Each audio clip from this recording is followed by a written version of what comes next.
So is Iran right when it says the US is ushering in Greater Israel?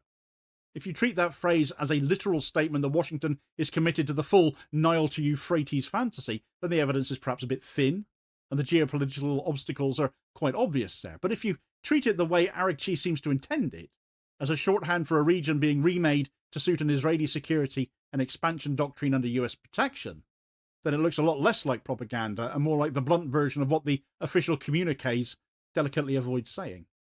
Israel is expanding its control over Palestinian land and striking multiple neighbours. Israeli leaders are speaking warmly about Greater Israel.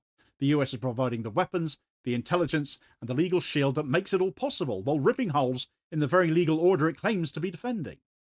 You can call that many things, but you cannot honestly call it a system based on law. When the most powerful state on earth chooses force over law every time its favourite client state is involved, it should not be surprised if the people on the receiving end start describing the map that is emerging in exactly the terms that Israel's own ideologues use. That's the real sting in Iran's accusation. It says to Washington, this is not our label, this is yours, and all we are doing is taking you and your ally at your word. Calling all of this out is one thing. Iran taking action is often quite another, isn't it? However, the interdiction of an oil tanker the other day, the first such seizure by Iran in months in the Persian Gulf, and under court order no less, has set up much speculation about what could have been the driver of that move. And certainly the geopolitics of the region and the ownership of the tanker itself have offered up a number of plausible reasons Iran may have acted and chosen to act now.